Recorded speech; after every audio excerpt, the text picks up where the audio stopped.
Welcome to Don't Quote Me on That. One day we will have an intro, but today is not that day.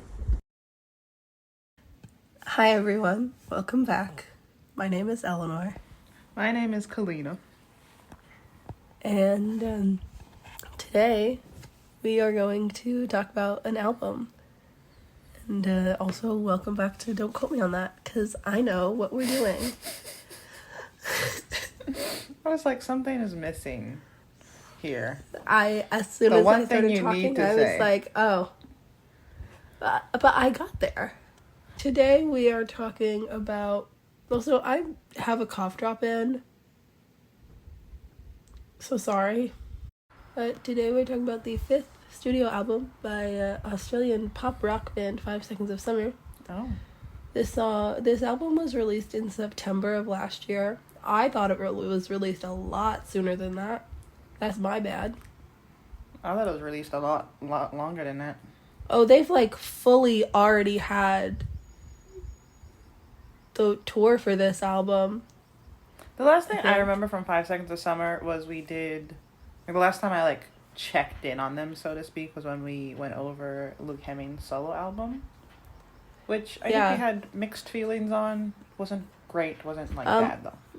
Well, my feelings weren't mixed. It was bad.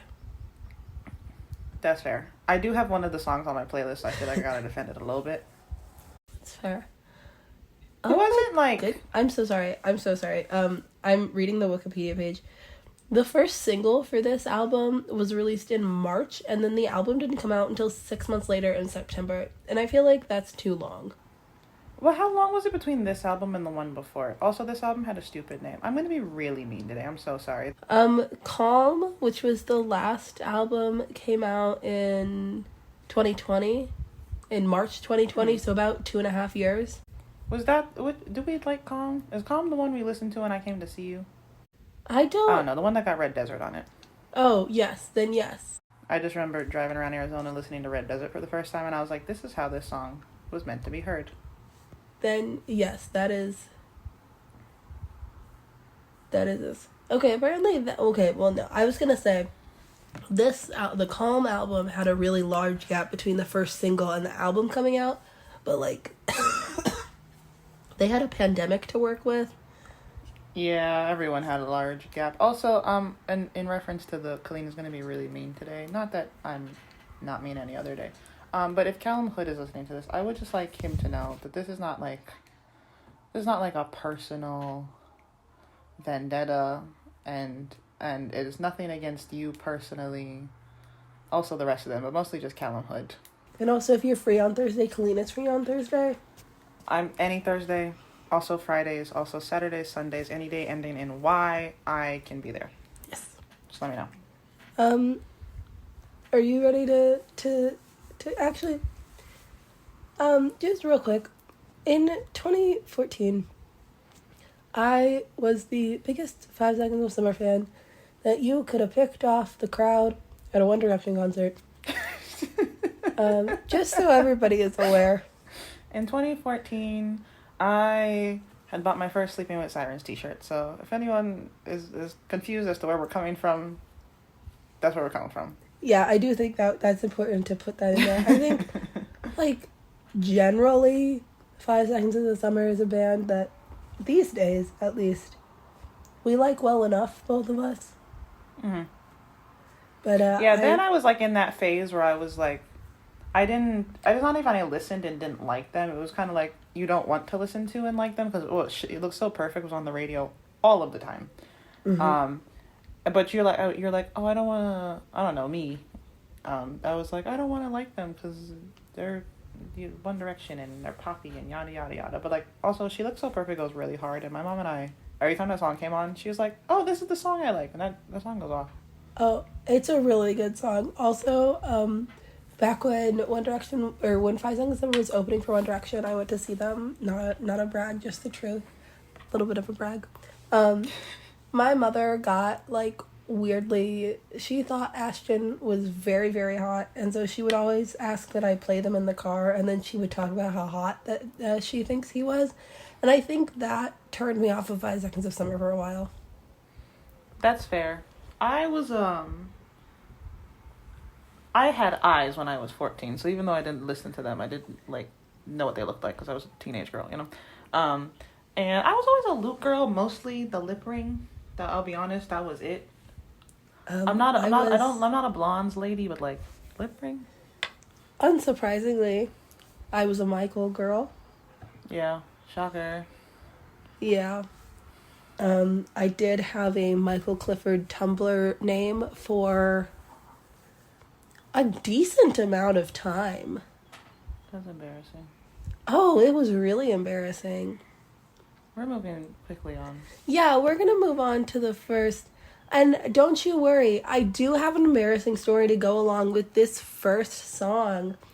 So I'm gonna say it, and then we're gonna talk about how the song is bad. So the song is called Complete Mess, and there was a shirt that I believe Luke wore that said, "You complete mess." But the S's were like made to look in such a way that it could also say "You complete me." It said "You complete me," yeah, and then the S's look like they're written on. And I did have my mom make me a replica of that shirt that I did genuinely, truly wear to school. Well, my story's not that horrendous. Eleanor's still dying, if anyone couldn't tell. I don't know if we covered that. Yeah, hopefully, Kalina's gonna edit out all my coughing. Yes, Kalina will do that. And look, I used to have this shirt that was like a skeleton hand that had peace signs, and I had that shirt. Not because he had it, but like it was a nice shirt. There was a shirt that both Louis Tomlinson and Calum Hood wore, where it was like a skeleton hand doing the hang loose, the two of them, and they were connected by a rainbow. I had that. So, Complete Mess. Yes. This was the album starter. They wrote this song. They chose it to open the album. They collectively said, "This is a song that we like, Mm-hmm. and other people should hear." And they shouldn't have. Eleanor and I talk about album openers a lot, and like I don't think this was a strong one. I'm gonna spoiler alert for everyone here. I did not like the first half of this album.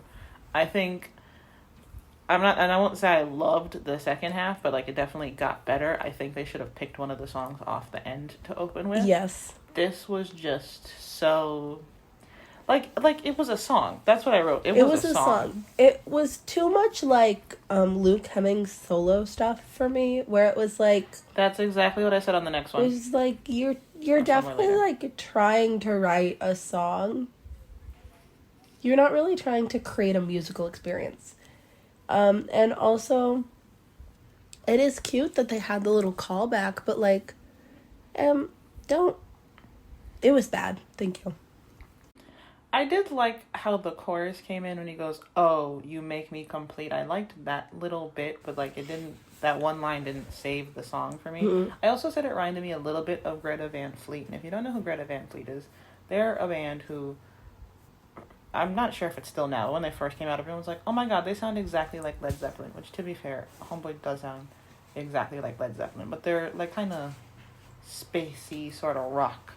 And this, to me, just felt very... the word I would use to describe is light. Like, Luke Hemmings is singing, like, very light vocals. Mm-hmm. And it's not, like, the background, the instrumentals aren't very heavy at all. And, like, we've heard them do heavier stuff, like Easier. I liked Easier a lot. I loved that.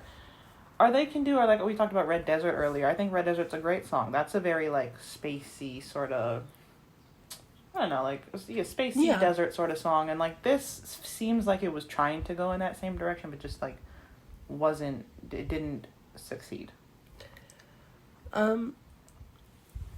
Apparently, I'm reading the notes at the bottom for Genius, and apparently for one line of this song, I remember Luke was like, "Guys, this is either going to be the worst idea that I've ever had, or this idea is going to be pretty good."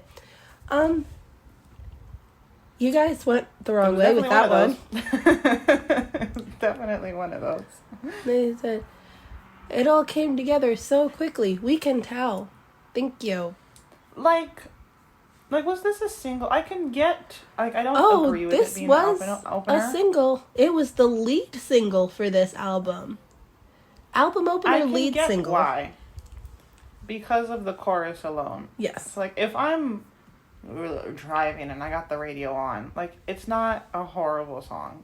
I would probably, if I heard just the chorus, I'd probably listen for a little bit. And so I get why it's the album opener. I just think they had other things they could have picked that would have been better. But, like, in terms of, like, the first few songs off the album, I do think this was probably the best bet for an album opener. I don't. It was bad. Take it off the album. And also, I said, did Ashton sing on this? Because, like, solo? Because I only heard the other three. I don't believe he did, no. I don't think so. I was trying to come up with things to say. I have a lot. Okay, the next song is called Easy For You To Say. And you know what? This one I liked. I thought it was fun. I don't like it when they have slow songs, which is just my complaint for everything. But I thought this one was fun. I don't think it was by any means the best on the album. And I do think that the lyrics are a little bit too, reminds me of I'm 14 and trying to be deep. Which I'm going to say a lot here. And it's mostly because I thought their songs were really deep at 14, and now when I think their songs are deep, I can't get rid of that connection. So I will admit, some of that is my fault. But I liked the way that this sounded, and I like it less now that I'm looking at the lyrics, so I'm just going to stick to, I liked the way that it sounded, and it was a lot better than the first song. I guess a bonus for me is, I didn't know what this man was saying the entire time I was listening to this album. Usually when we do album listens through, I don't look at the lyrics. Here, I, like, had to sometimes. I was like, I have no idea what, like, it wasn't like he wasn't even enunciating. I just don't know the words that were coming out of his mouth. And, like, this had the same vibe as the last song. I did like the beat. And, like, from the few lyrics I skimmed, I was like, they're fine lyrics. It's just, like, nothing is standing out to me. Especially because, like, I really like, I don't know what album that was, but, like, whatever Easier was on. What else did they have? Why Won't You Love Me? I think that's a good one. Yes. I think they write good lyrics. Teeth's a great one. Teeth is a great one. And they were doing, like, all those, like, vault performances where they were, like, extra, but, like, lyric-wise, I think they, like, have skill. It's not like every single song, I'm not mind-blowing lyrics every time, but I think they write well. And here I wasn't getting that. I did like, the one lyric I liked was Easy For You To Say, Harder For Me To Take, which is very simple, but I did like yes that. And I think, to me, after listening to the first song and then this one, it just kind of felt like they were like, Luke Hemmings can sing. Let's just show everyone Luke Hemmings knows how to sing. But, like, we knew Luke Hemmings knew how to sing. We did. And, like, he can do this very high, it's not super high, but, like, high key. But we've heard him do a heavier sound, and I think the heavier sound is better. Yes. I will say, one of my favorite parts of the song is the pre-chorus, and there's a line where he says, I'm scared to find a piece of mind. And I just really like the way that song, that lyric is conveyed. I like the sound of it. I think it's clever. I liked after the bridge, it gets kind of quieter instrumentally before we go back into that final chorus. I did like that. To me, it got a little repetitive. Again, I didn't know what he was saying, so the only part I, like, really understood was Easy For You To Say, what he's singing in this, like, kind of falsetto, and that was the only thing I, like, understood clearly. So to me, like, lyrically, it was just the same thing happening over and over again. And, like, even when he was in the verses, I was like, this sounds like the chorus. I really don't know. There was no, like, distinction, you know, there was no, like, separate units. It was just, like, one endless stream of thought, so to speak. I think I liked it better than the first one, maybe. Oh, I liked this one so much better than the first one, in the sense that I liked didn't like the first one. One is bigger than 0. Yeah, it was a song. Yeah. Next one? Yes, the next one. So I just want to say, the first time I listened to this album, I listened to, like, the first half, and then I got distracted and never came back to it. And then I was like, oh, this was good. And then when I listened to it all the way through, I realized that Kalina was right, and the second half was a lot better. So now that I'm reading through these and remembering that I liked them. I liked them so much more the first time because I didn't know that it was going to get better. But this is Bad Omens. That's the name of a band. Oh. Which is my first thought when I heard it. I liked this one more. Again, we're getting better every time. I don't know. I don't know. I like this one. I like the chorus built in this one. I thought that was really nice. To me, this was like, and I think there's a distinction needs to be made because sometimes we talk about like road trip music, and like road trip music is two things. You either have road trip music, which is like music you would actually play while you're on a road trip, or what I call road trip montage music, which is like in a movie they're on a road trip. That's what they play in the background. So this was like Bad Omens to me felt like indie movie. They're on a road trip in a van for some reason. I could see that. And I liked the tempo of the lines, and at one point he says, "I should let it go. It's nothing that I don't already know." And I always like any sort of theme about like wanting, like, you know what you need to do, but still wanting confirmation. I think we talked about that with when we listened to the Taylor Swift, when we did the track 5s, and how, what was it? I think it was Tolerated maybe, where she was like, I know, but like, tell me if this is true. Yep. So I like that sort of theme in a song. Me too. I liked this actually. It got very, very dramatic in a good way in some of them. Mm-hmm. Like, I died when you left that night.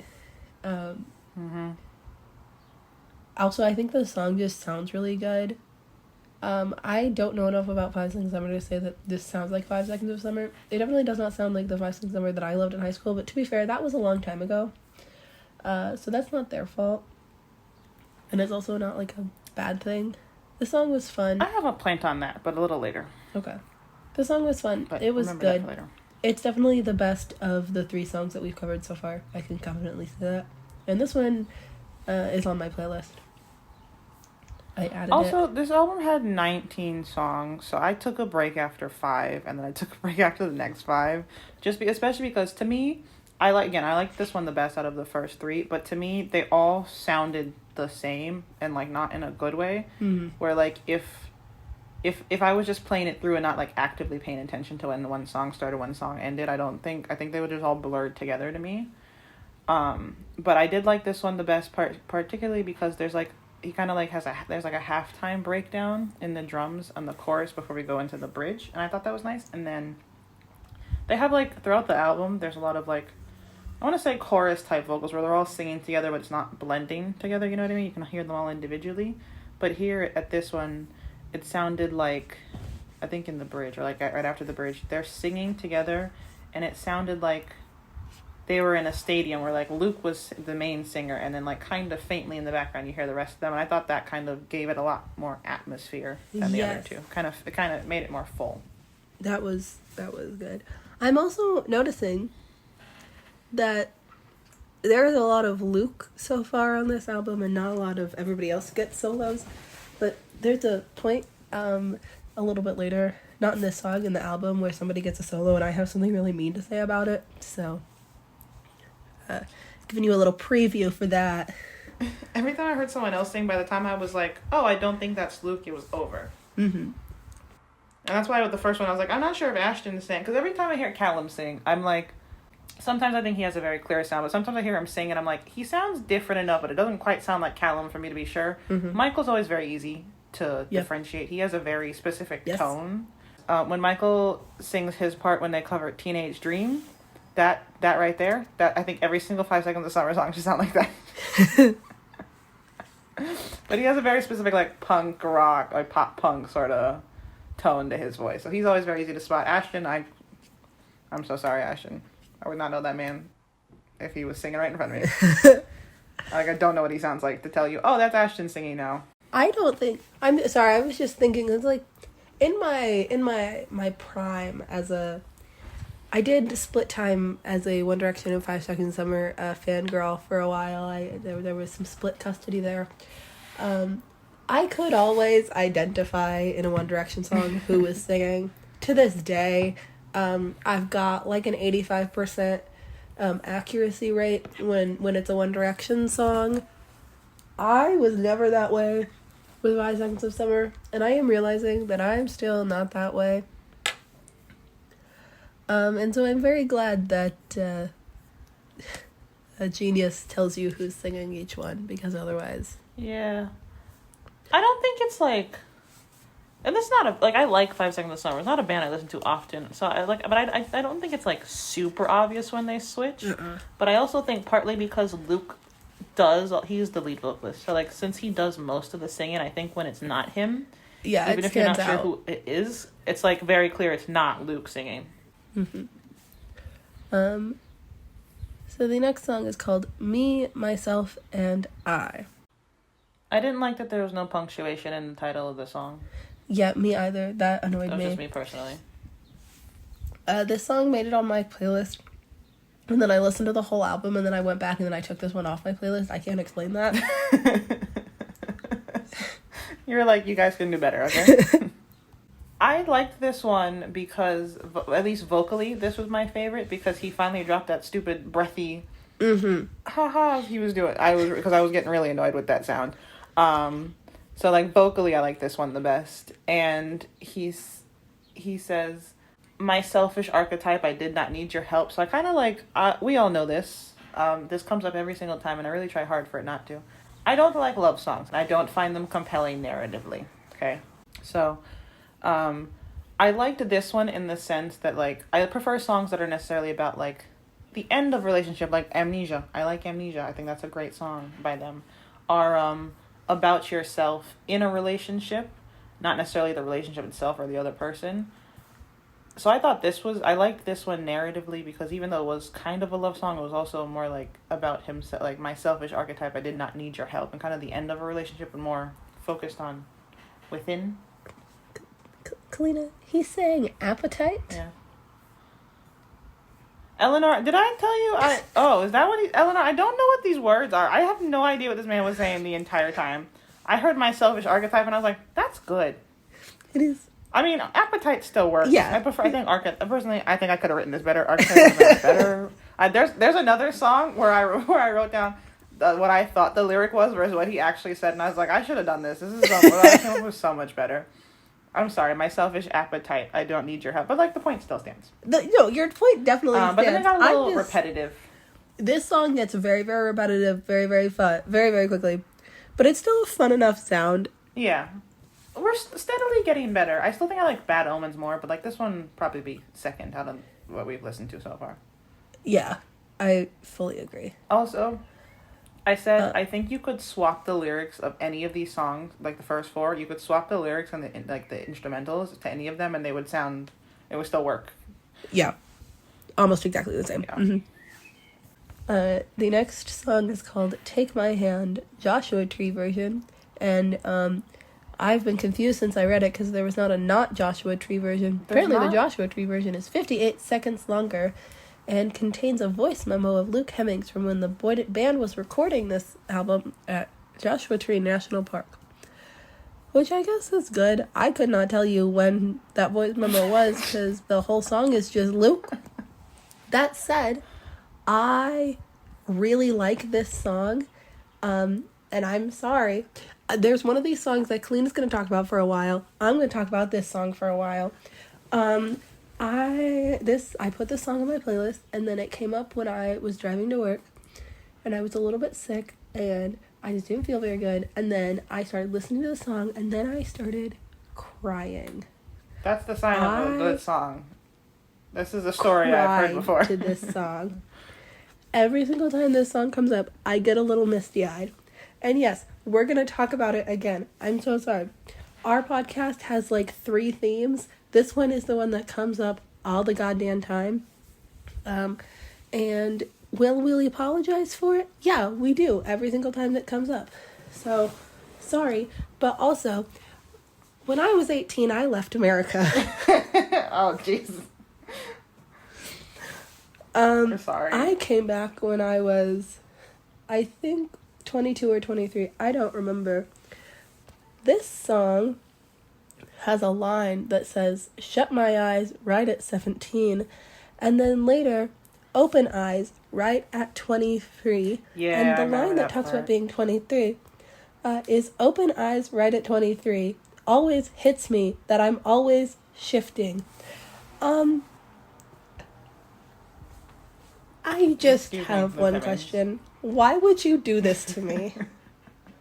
I did remember hearing the line about 20 I and 30, and don't- I was like, oh. I don't like it. I don't like it, okay? And by I don't like it, I mean I think it's really good, and It hurt my feelings a little bit. it hurt my feelings a lot. And I think this song kind of like encapsulates I think when you're thinking about it from from their perspective, it could kind of speak to what, and again, you tap into another theme here. All right, you ready for this, Kalina? Which one is it? How fame can change you. But also I think it's one of the songs, I talk about this, I think about this a lot in terms of like Taylor Swift, where she's writing something that is very, very, it sounds like it's very personal to her, but like she writes it in such a way that makes it accessible to everybody. This is one of those songs. It's very good.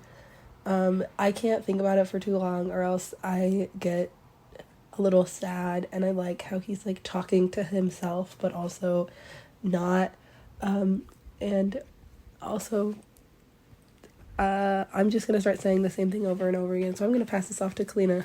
I think that's what I liked about Bloodline off of his solo album, was it felt very personal, like he was talking to himself. The whole album, I felt, was a very introspective thing, but Bloodline specifically, because that's the one I have on my playlist, it was like something you could take yourself.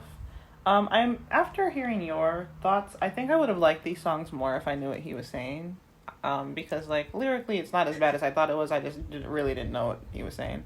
You're not gonna like my thoughts about this song, because this is where I came up with my theory about what I thought all the songs up to this point had sounded like. They all sounded to me like worship music at church. When Okay. like, you know what? That's fair, actually. I don't know what about this song clicked for me. I just think it's like, it's not that the vocals and the guitars don't go together, but I feel like worship music, especially when like you're doing like your little transition to like communion or something, and the vocals are like kind of half talking, and you're like, he's kind of giving a point, but you're not really sure what the point is. You just know what the end result's gonna be, and then they're like playing really soft guitar in the background. So I was like, oh, this is a worship album. That's what this sounds like. And then I said I wanted to know what the original sounded like, if this is the Joshua Tree version, because maybe I'd like it better. But apparently it's just shorter, so like I don't think that would have helped. However, all that said and done, this was my second favorite out of what we've heard so far. It sounds like worship music at church. You're welcome. No, you're right. This is definitely like the fun church playlist. Yeah. Wow. I did a brief stint in church for a year or two.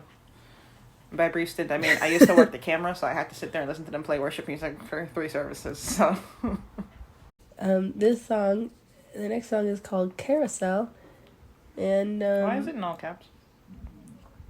I don't know. I They just randomly honestly capitalize a couple of the song titles. Don't remember this song. Okay, here are my notes. I could not. Carousel. Please take your notes. Why in caps? Lyric that I liked. Gotta keep the party going, ain't no fading out. I kind of like that sort of theme of, high life we've talked about. Could have done more in that. Oh, basically I was thinking like, it had potential. I could kind of see what they were going for, but they didn't. I don't feel like they took it far enough. And then I have a Machine Gun Kelly reference in the year of our Lord 2023. Because he says, always looking back, and I don't know why, which I really like that line, and it made me think of Can't Look Back by Machine Gun Kelly, where he says, I can't look back when the memories look like that. So I do like that idea of like, this is a theme, we're just touching on all the themes that come up that I always say is, you gotta kill your old self sometimes, but it's not, we should do a bingo. 3 for 3, baby. It's not just because you are ready to move on to being a new person doesn't mean you can't look back and mourn the person or the life that you had, even if it's for the better that you left it behind.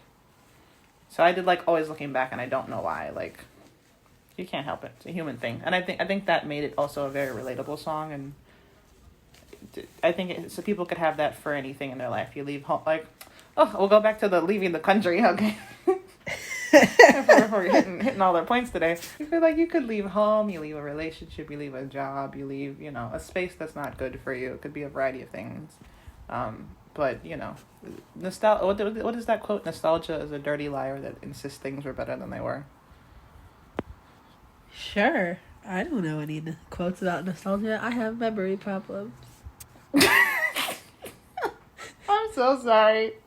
I can't look at you. Can you turn your camera off?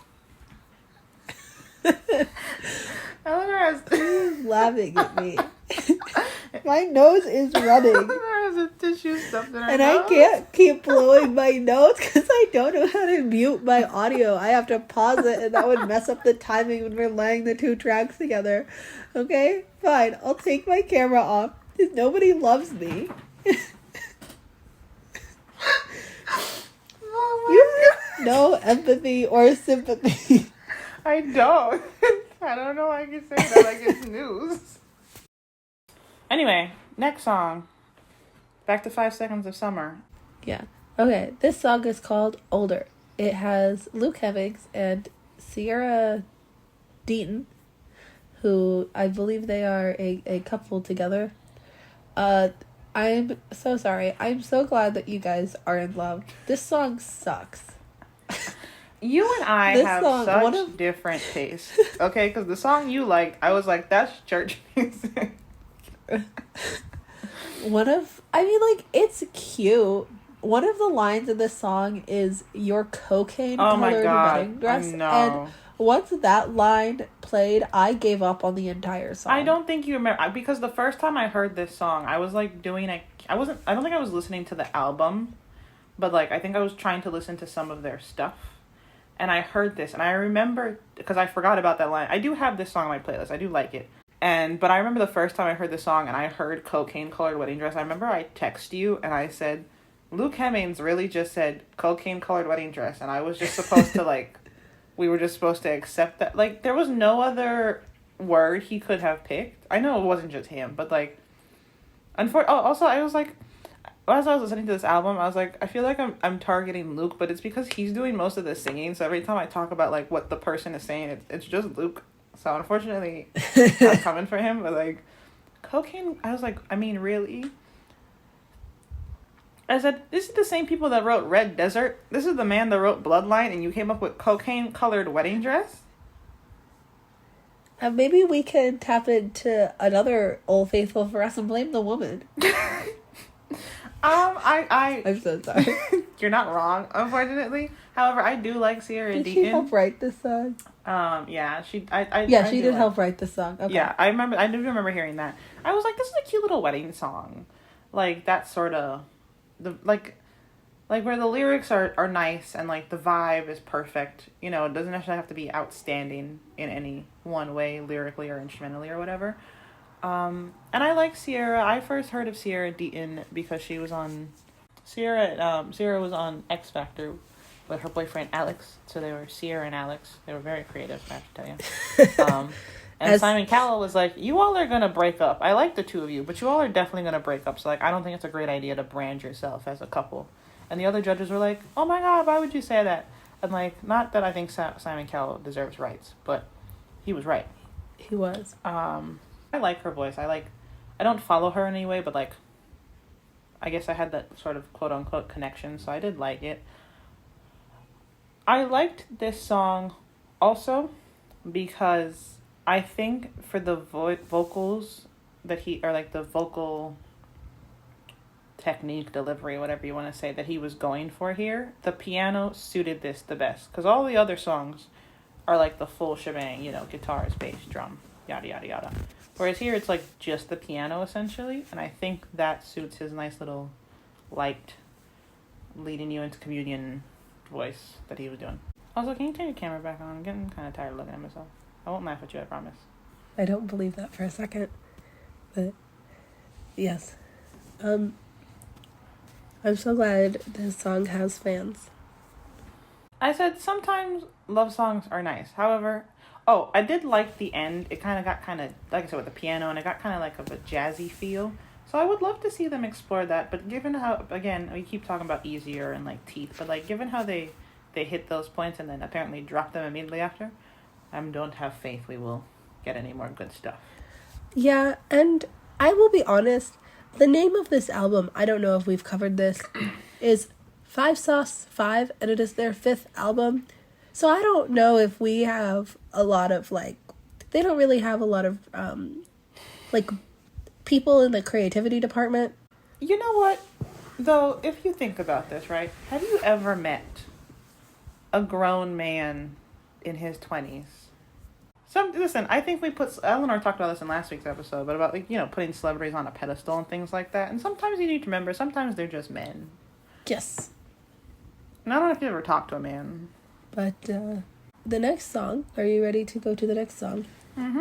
Another one that was also capitalized for no reason. This one has some vocals from Calum, which is good for the Kalina community. Yeah. Unfortunately, I had to listen to the song twice because I don't remember. I know I listened to this song. I remember I listened to the song because I said, fully don't remember any of it.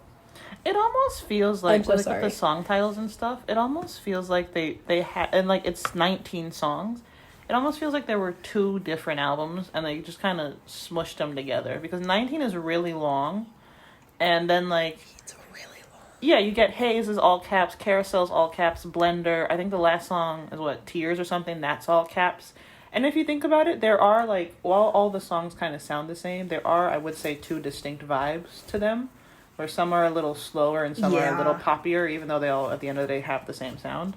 Yeah, it does sound like they could have done like an A-side, B-side sort of thing, or even like 2 separate projects, because there's not really a theme as much as I like to see in albums. Yeah, I don't know what any of the things he was saying were, so like, but like I got the feeling he was singing about being in love, but like sometimes it was good and sometimes it was bad. Yeah, this song is about being in love and it being a hell of a ride.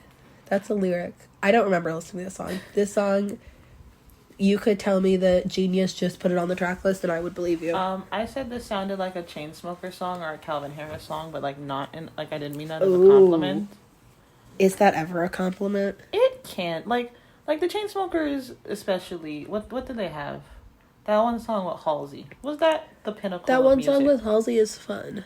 Yeah, but like it's a fun song. It sounds like a Chainsmokers song, but like it's good. Do I listen to the Chainsmokers? No. Would I? No. So like it can be a compliment in rare instances, and like Calvin Harris, you know, he has a hit. I think like also in terms of saturation, if they put out so much music, like even though they have hits, by the time you like, there's like one good song out of 20, I'm like, do less, you know. Apparently, in the what have the artists said about this song, they say, and I'm just taking quotes to keep going on my mean agenda. It's not trying too hard. It's not trying. Thank you. It's a great song to listen to with the windows down while driving on the highway. You mean when you can't really hear it? I'm sure it is great then. All of the songs sound like that. Oh, the other reason I thought this sounded like a Chainsmokers or Calvin Harris song is because it sounded like they because Luke is singing everything. It just sounds like they picked a good vocalist and then gave him lyrics that were like, legally this is English.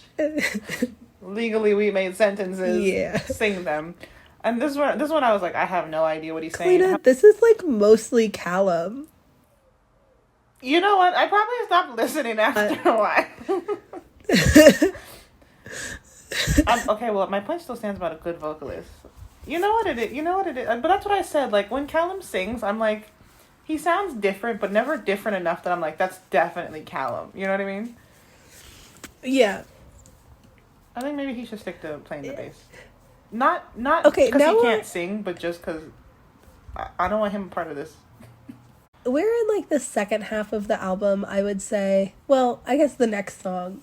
Sorry, are you ready to move on? No, Because I had a point. I was in the Actually, it middle goes of with talking. the last song. Thank you. I'm I was so in the sorry. middle of talking, and you were said, "This is Calum." Oh no, but now like the whole next half of the album doesn't have as much Luke in it. Is what I was gonna say, which is weird. They don't even think. Okay, I definitely stopped listening then. After a while, I took a break. I think after like 10. So this is on 8. So I did take a. What happened is I took a break and then forgot I was taking a break, so I didn't come back to it for a very very long time. So by then the whole Luke Michael Calum thing was out of my head. I was watching. That's fair. I was It's watching harder a to- video in between, and it was like a 30-minute video, and I was like, at the end, and I was like, oh my god, 5 seconds of summer. Anyway, I was saying, I liked a couple lyrics here that I noticed. He says, "The city broke my heart," and I like any sort of imagery about the city. I think it's fun. And he says, "And I am human once again." I did like, and also I like this. It was a bit more upbeat. I would be more willing to listen to this, but again, I do think it serves better as like background track music, not necessarily forefront of anything. Hello, Calum Hood. Are you free? Anything. Like, no, genuinely, now that you said that was Calum, I realized, like, the rest of the album, once I was like, this is just Luke doing these really weird church worship vocals, and I don't know any of the words he's saying, I kind of stopped listening to him and more was skimming. That's when I started skimming the words on, like, the little Spotify lyric thing, and trying to, like, because I was like, I'm not going to find anything good that I like here, so I was trying to find some semblance of, like, a redeeming factor in something. But after this point, it does get a lot better. I will say that. Not entirely happy, Yeah. but like definite step up. It definitely doesn't get to be a perfect album, No. but it gets better. Yeah, can I start this next one? Yes, please. The next one's called "You Don't Go to Parties." First line I like, "And everyone I ever knew is standing in my house." Oh, so you know what this is? What I when we listen to the Maneskin, the Italian folks, when we listen to their album Rush, I wasn't expecting to like it as much as I did. I was expecting to like this as much as I like their album. Does that make sense? Like, I know 5 Seconds of Summer. I've heard them before. Yes. That was the sort of vibe I was hoping they would give us. And it did not deliver. So I think part of the reason I'm being so mean is, like, expectations. Like, it's not a bad album. It's just not necessarily what I would pick for them. And then after the first few lines, I wrote, bass, bass, bass, bass. Calum Hood, question mark. Are you singing, question mark. Hi. So I have priorities. I think this Yes, is a you great do. song. Clearly. Not biased at all. And then he says, I got the last 5 years running out my mouth. Always stay too late. I should kick me out.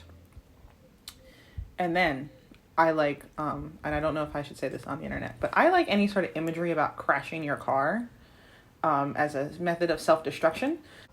And what's the one, I think what started my car crash imagery obsession is the Eagles sing Life in the Fast Lane, which is about the high life, and at one point they're speeding down the highway and they didn't see the stop sign. They said, didn't see the stop sign, took a turn for the worst. So we can blame the Eagles for most things, really, about me. I like that. Yeah, and then he says, call the doctor, I think I'm gonna crash. And she says, the doctor says he's coming, but you've got to pay in cash. Basically, it's about, like, they do a lot of pills and they throw great parties and they're just living this very destructive life and it's gonna end badly for them. Anyway, hi, Calum Hood. That was my thoughts on this song. Yeah, this song reminded me a lot of old 5 Seconds of Summer, but in a good way. One of the comments on the song on Genius is One Direction vibes. And while I don't know if I agree with that, I will agree that this is definitely 5 Seconds of Summer when they were touring with One Direction vibes. I like it. It's good. It's not, the pinnacle of art in any way, but it's fun. Yeah, I think if the whole album sounded more like this. Now, this does, in, like, terms of vibe, it goes with the other songs we've heard up to this point, but I like it more.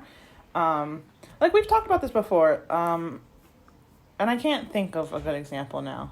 But you know how sometimes you'll hear an artist, like I think, to be fair, when we talk about it, it's usually with 5 Seconds of Summer. When they first came out, like She Looks So Perfect, for example, that was very much a pop song. It was all over the radio, but it had these elements, especially because, which we've said before, they play all their own instruments. It had these elements of like pop punk, a little, rock sort of vibe. And so, let's say you have it, She Looks So Perfect. Then when they release their next set of stuff, you're like, they could go either way. They could lean more into the pop side of it, or they could lean more into the rock side, which I think they have leaned more into the pop side at first. I remember I stopped listening to them, or like wasn't interested in whatever they had. And then they came out with, again, Easier and Teeth and all that stuff, and they were doing all that stuff, like, the Live from the Vault performance. But they were good, and it was very heavy sound. So I feel like with this album, what disappointed me was they went so far back to the pop side of things. Like, I'm not really feeling the rock element. Whereas You Don't Go to Parties, I think, was a nice middle ground. And I would have preferred if it was, I would have liked the whole album more if it wasn't so far. Let's say Pop is to the left is not so far to the left. You Don't Go to Parties is kind of teetering the middle line, which I think is nice. Yeah. They definitely, this album doesn't have a uniform sound, which is insane because so many of the songs like blend together, and I don't know how you don't have a uniform sound, but then also they Everything all sound sounds the same. I Can you wrote that a please little explain that? later, where, like, when we talked about Fall Out Boy recently, and how Fall Out Boy have a clear sound. I can always tell, and you had mentioned this, you were like, you'd said earlier how this doesn't sound like whatever they had in 2014, but that's a long time. But, like, look how long Fall Out Boy's been putting out music. I always know when it is a Fall Out Boy song. It is very clear that it's a Fall Out Boy song. And, like, to be fair, they've had more time to develop that, and, like, but, like, I know when it's a Fall Out Boy song. I know when it's a My Chemical Romance song. Like, they have a clear sound. And, yeah, I think that, I didn't even think about that part, how all the songs sound the same. But to me, I wasn't getting, like, a clear picture of this is 5 Seconds of Summer, and this is who we are. Yeah. And I think they do a good job of giving you a range of sound. Like we talked about, She Looks So Perfect, to Easier, to Red Desert. Like, that's a range of sound, but at the same time, I thought it was very clear. It was, like, in a direction, whereas this kind of felt a little all over the place for some reason. It was, and I think part of it is just by nature a 19-song album. It's gonna be very, very hard Don't do that to yourself. pick Don't it. do that to me. Like, greatest hits albums can be 19 songs. Yeah, I also did not realize that this was 19 songs when I decided we should listen to it. Yeah, I would like everyone to know, whenever Elanor recommends something, it's always past the 10-song rule that we came up with together. Yeah, I always don't look. That's my bad. But we're having fun. Like, okay, we'll speed through. Unless you have a lot of thoughts about the next song, which is Blender. I thought it was fun. I have it on a playlist. I don't really... Yeah, that's the extent of my thoughts as well. It's a song. It's fun. Again, background music. Okay, the next one after Blender is Caramel. He says that once in the song. I don't know why they picked that for the word. I was like, is Caramel a pet name? Because, like, I'll try and find the lyric where he says it. But, like, it just seems so random to, out of all of the words they had in that song, to pick Caramel. And I felt like that, especially because most of the song titles are one word. When I was listening to this, I kept waiting to understand why it was called Caramel. Yeah, he does it. Literally, I know it well, Caramel. I feel the come down.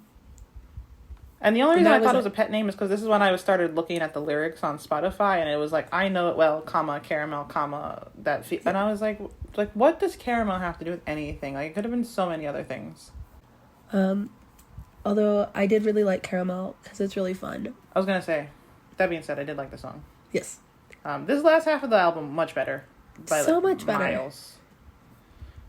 But, like, if I wasn't listening to this album for the show, I would have given up after the first 3 or something. Yeah, that's exactly. After, yeah, no, I fully agree. Kalina is so right. Just, like, sometimes, like, I'll be, like, a good album opener. I think album opener needs to be strong. But, like, sometimes you miss stuff, whatever. You want to put your single there, whatever. So, like, I'll give it a couple of songs. But I'm like, okay, there's been 3 songs. They all sound the same. And I haven't really liked any of the thing I have heard. But there was, like, this nice little, like, music interlude breakdown between the first chorus and the second verse that I thought was really nice.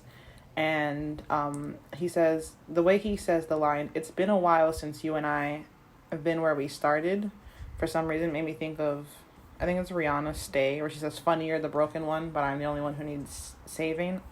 I don't know why, but like the kind of the way he condensed that sentence, I guess, Yeah. made me think of that. But yeah, I really got hung up on the caramel thing. I'll be honest. I kind of got Me, lost after I'm that. so glad you said that because I was listening to this last night and I had checked the name of the song and I was like, okay, I wonder where they're going with that. I feel like that could be fun to bring in.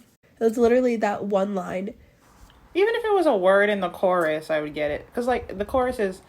In the chorus, he says, "When you know where I've been, so we play pretend. It used to be easy. It used to be easy. Love like a landslide. I kiss you goodnight." Like, landslide I would have taken. Play pretend.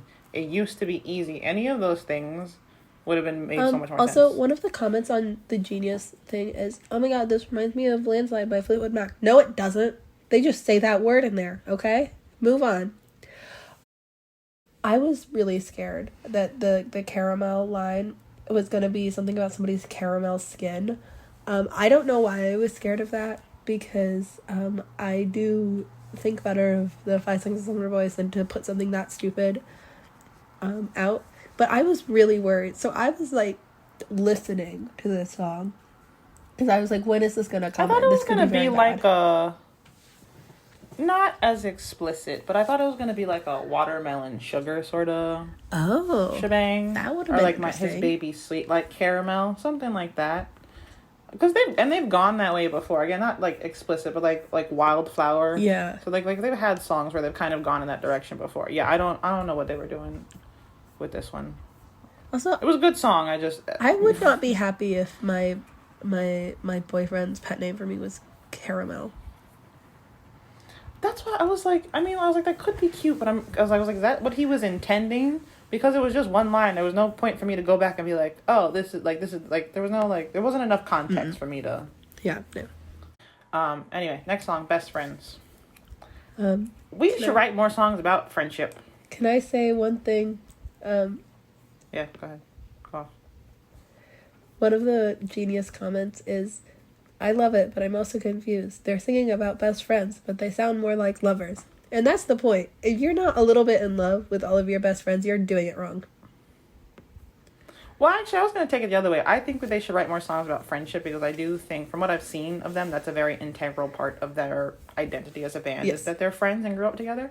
But I was ignoring the love song aspect of it, but I think it's more like your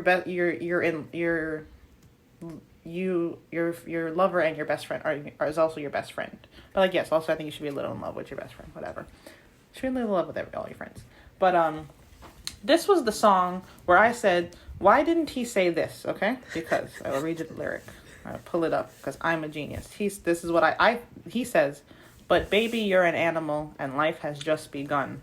However, when I heard that, I thought he said, "Baby, you're an animal and I was just a gun." And that's so much better. Someone please pay me to write lyrics.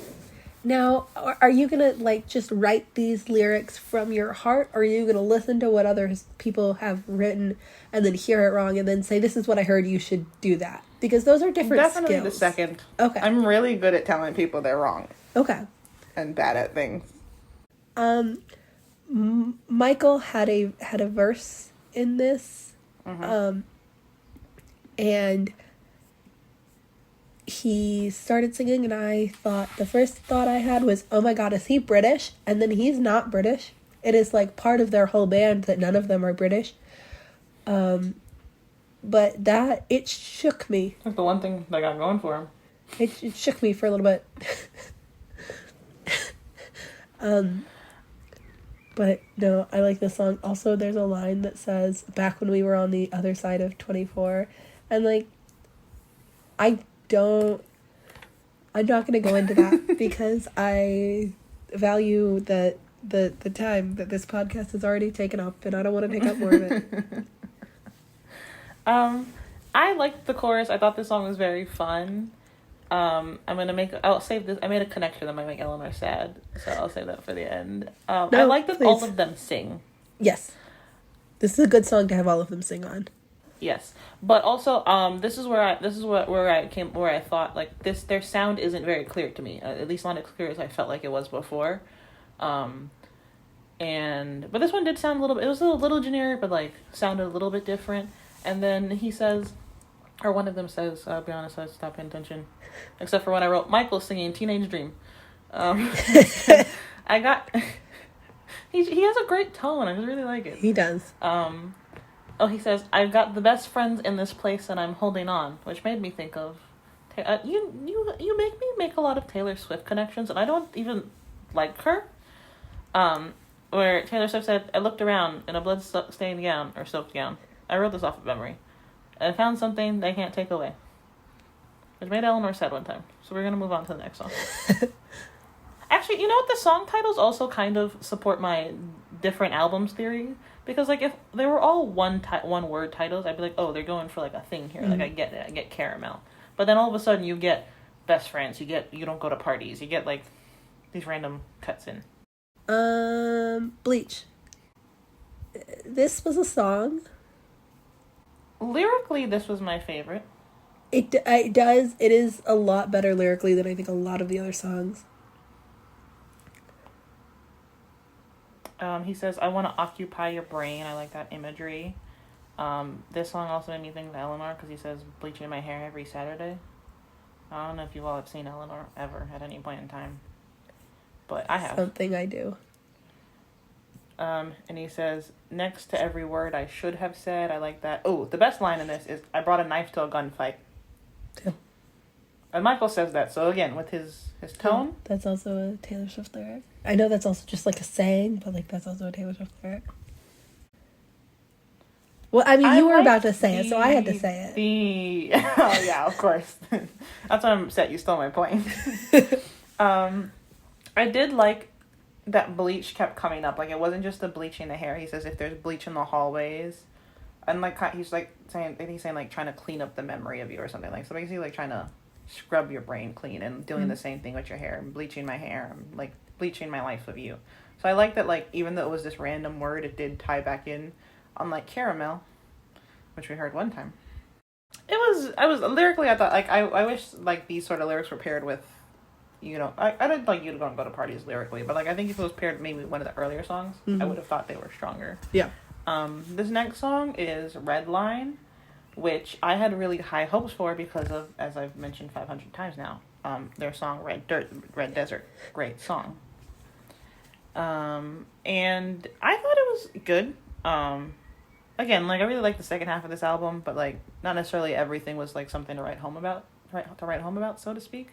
I did make a Hotel California connection, because he says Mission Bell, and in Hotel California they also say Mission Bell. I'm sorry, I have to. And I really like, he says, how many times did I walk out the door? And another vessel in a winter coat. And I really like that imagery of kind of, like, removing the humanity from himself almost. Like, he's not a person, he's just, like, a vessel moving through life in a winter coat. So I thought that was nice. I will be honest, I wanted more. I've just because the name of this song I think could be so cool. I think Vessel would have been a better name for this song, because the Vessel line comes up again. Yeah. I think Vessel, especially going with the one word title, I think Vessel fit the vibe better than Red Line. Honestly, I think bands should make us, like, they should have us quality check their album before they go out. They really, truly do. Honestly. I think we could make a killing. The only people who would have passed the quality check by us, I think, is 303 and Måneskin. Yeah. So, but, like, they were good albums, and I stand by both of those choices. Yes. And also, I really liked his delivery on "Joke is on you, but it's on me too." I thought that was nice, and I liked the themes. I just feel like throughout the album as a whole, even when I liked the themes, I don't think they explored them as deeply as they could have. Like, by the time, they were very repetitive in the sense that I felt like I heard the chorus a lot, even though it was a normal amount of times for a song. So, like, I feel like they could have done that better. And also, the end of the song was, like, ambient sound for, like, 30 seconds. I don't really think we needed all of that. No, I feel like that very rarely goes well for any song. It's like they put all these songs on this album, but, like, they're not kind of like in a Machine Gun Kelly sort of way where the album all sort of points to one central theme. Yeah. Each song should be or, like, Måneskin told a story. Yeah. And, like, each song stands alone. For these ones, like, the songs get lost, the individual songs get lost within the album, but then also like the songs get lost within themselves, and it's like, why? Mm-hmm. We don't have to do that 19 times. Maybe only do it 10 times. Yeah. This next one is Mood Swings, and all I really wrote about it was that I really like that it's Luke and Michael singing together in the beginning, where like Luke is doing the primary vocals and then Michael's doing the backing vocals. So I like that you can hear the distinction between the two of those rather just having like Luke do both. Mm-hmm. I thought that added a nice little dynamic to it, but I think this song would have been, I think Mood Swings would have been better if it was acoustic, because it's mostly acoustic, I will say. But I think it would be better if it like just a guitar and call it a day. I think that would have made it stand out more. I don't really remember lyrics from this one. Yeah, me either. I liked this song well enough. I like the line, on the edge of the bed as you're falling asleep, I think I need you more than you need me, which was good. I liked this song. I don't think they say the word. Actually, no. They say, I know my mood has been swinging all day. And that'll count for saying the album name. But I think for this one, the sound goes back and forth a little bit, which I think fits in well with the mood swing title and idea. So, fine. You get a win for this one. This song and then the next two for me were kind of like, again, they were good songs. I like the second half of the album better, but nothing spectacular either, you know. Oh, I really liked Flatline. I wrote that Flatline as the next one. I said I like this one, it's fun, and I like that he wasn't just doing his church vocals. He kind of went back and forth in key. We kind of had like a deeper tone, and then in the chorus it was lighter. So I did like that it wasn't just him trying to sing with angels, I guess, so to speak. I don't know. I really don't like that like breathy, light voice. I don't find it. Not just him. I don't like when anyone does it. Yeah, I like this one. This one was good. I like that it says, my heart is gonna flatline, now I can't even look at you. Because I think that's fun. Oh, here he says, I die all day and every night just to miss you. That's cute. Yep.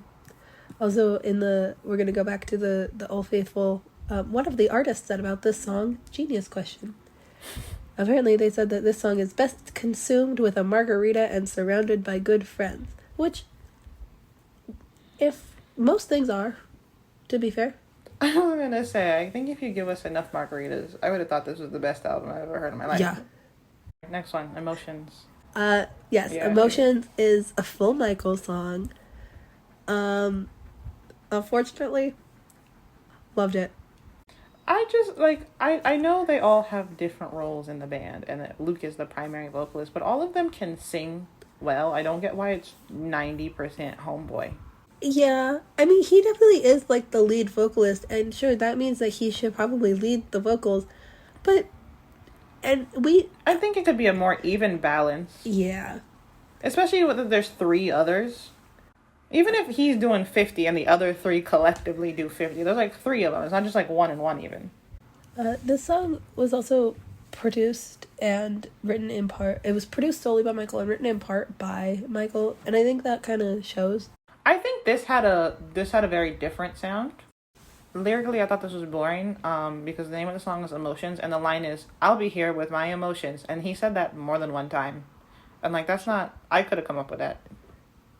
That is true. But I do think that this had a little bit more of a vision. I think maybe the other songs, there were just too many cooks in the kitchen. Like, I think when we were looking at Taylor Swift's songs, and I'm so sorry, we're just gonna talk about Taylor Swift again. Like, she usually worked with a small group of producers or a small group of other writers, and I think that really helped give the songs and the albums kind of a more singular sort of vision. But here, I mean, with 4 people in the band, that's already, 4 voices. Not even voices, but like 4 ideas and brains going into everything. Yeah, 4 creative voices, yeah. But then they're bringing in a lot of other, not a lot, but like they're bringing in other people. And I feel like you need a smaller team with an album, because you need to be able to have a vision. This album should have been called Too Many Cooks in the Kitchen. Also, back to the 19 song thing, because like I'm not saying, oh, you should have made a shorter album, which means just cutting this album in half, right? If I was making a shorter album, I probably would have left, let's say we leave Complete Mess. I probably would have skipped the next two songs because they sound the same, and like here and there. So like you would have lost some of the monotony, because it's not like I said, it's not like we're just splitting, oh, we're just going to cut off the last 9 songs off of this album, right? Yeah. Like we're going to cut them out strategically. And so I think that would have given it the sort of like contrast it needed from song to song and as an album as a whole. And then at the same time, I think that would have made it clearer, because when you have a whole bunch of songs that all sound the same, but also none of them are really saying anything, it doesn't really feel like there's a vision, even though they all sound the same. Yeah. It's just muddy very, very quickly. Anyway, we're almost at the end. I know we've been here for a while. The next one's Bloodhound. I liked Bloodhound. He says, "I love my name inside your voice," which I just thought was that I really liked that line. And there's this like nice staticky sort of sound effect they put on one time. He says he sunk his teeth into the bone, which I think anything about like, I think that's sort of that line, sinking teeth into bone, is like very visceral. So I like that. I think there's a difference between simple and surface level. Like I just said in the last song, I'll be here with my emotions, very surface level. I don't mind a simple way of putting a point across. So I think here it was simple, but like the metaphor of the bloodhound and all the like the lyrics kind of went along with that. I thought those were good. Also, he says, "I'm picking up the vibes all around, but I'm dumb enough to drown it out." And me too. I can't read a room for shit. Well, I kind of like that. I think I mentioned earlier about the, like, when you know something is true, but you want confirmation, or on the other hand, you know something is true, but you're going to be willfully ignorant about it just because you'd like to live in the moment longer. I like those sort of themes. But, like, with the bridge, there was, like, this clapping and, like, again, another sort of crowd. Like, I could see this, like, being, like, in a stadium, like, at a concert being very fun. I think the end could have been a little shorter, but I do like I like when you add little elements like that. So it's not just, oh, boring old Luke is doing the vocals, but he's also doing the backing vocals, and he's also doing the harmonies. Like when there's, especially again, because they have 3 other vocalists, when they have that dynamic. Are we good to move on to the final song? Oh, more, well, I could probably talk about this longer, but I'm sure the people listening are more than willing to move on to the next one. One of the comments on this song is, "It didn't feel like a 19-track album, which shows how well made this whole journey is. I don't think we were on the same journey." Someone fell asleep in the middle of this one, okay? In the middle of the album, because I definitely felt all of the 19 songs, and I took several hour breaks. and 4 minutes of this album, okay? So, in our handy dandy, one of the artists said about this song box, Ashton really shone with his songwriting ability on this. Shone? Did he? This song has like 10 lines, but it is somehow 3 minutes. That's how I felt about all the songs. I was like, you're saying the same thing, but also I don't know what you're saying, and the song is so long. Also, this one's called Tears! Exclamation point. With an really exclamation, you can't put commas in Me, Myself, and I, but you can put an exclamation point at the end of Tears. That's another reason I'm like, this was 2 different albums, because like if they had an album that was all caps song titles, right, and then Tears at the end of the I'd be like, okay, that makes sense. We're closing on this. What? Anyway, that's just a little thing. I said this is either gonna make me cry or be really fun, and it turns out it was neither. For me, it was like a late night drive sort of vibe. Yeah. And I did like the vibe of the chorus. He says, "I'll feel better when I let myself sing deeper, deeper." I liked that line, but yeah, Eleanor was right. There was like 3 lines, and he just kept saying them over and over again. But I did like that one line, and I think this had layers to it, but didn't, again, as I've said for a couple of the songs, didn't quite take it far enough. Like it wasn't all. The song of itself didn't sound the same, like between chorus to pre-chorus to bridge to verse. They kind of like went on a journey a bit. Yeah. And also, I'm sorry, I'm playing the song in the background, so it just hit me. At the end, he kind of switches to like a halftime in the drums, but in the chorus before the bridge. I think a halftime in drums is great. It slows the song down very nicely to kind of carry us out to the end. and then it's over. That's interesting. To be fair, I think this is a good ending song. Sorry, I was gonna say it's interesting that you say that because Ashton is also the drummer and the lead vocalist of the song, so it's good that he can make them work together well. Like, it's very weird for me when a band who, like, they've been together for a while, and like you said, it is kind of integral to their kind of identity as a band, that they're all friends and they grew up together. It's interesting that the songs, in a lot of cases, don't sound as cohesive as you would expect from... Especially because when they were coming up, right, I will listen to any version of Teenage Dirtbag that exists because that song never sounds bad no matter who's singing it. And I think the first thing I ever heard in 5 Seconds of Summer is they had done a cover of Teenage Dirtbag when it was like, I don't know, they were posted on like Luke's YouTube channel, I'm pretty sure it was, like way back, right? And so like they, to me, from what I can tell, they listen to the same artists. So you would think they would have a clear sound because they like the same music. They write music together. You would think if like, or like when one of them stepped away, it would still sound like the band. Like I remember when we listened to Luke's album, I don't think I had heard any of Ashton's, but if I did, it was the same I thought as Luke's. I'm a little surprised that it's so like, it wasn't very rock heavy, Luke's album, but I was like, maybe he wants to explore this different side because with the band, he's just done this heavy album. So, but I could see the connection from Luke's solo stuff to 5 Seconds of Summer. Whereas here, I'm listening to a 5 Seconds of Summer album, and I'm not really seeing the connection to the last 5 Seconds of Summer album.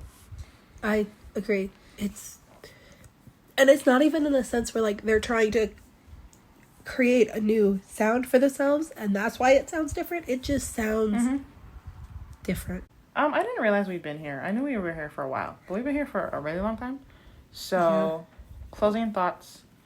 This was the opposite of Måneskin. It got better as time went on.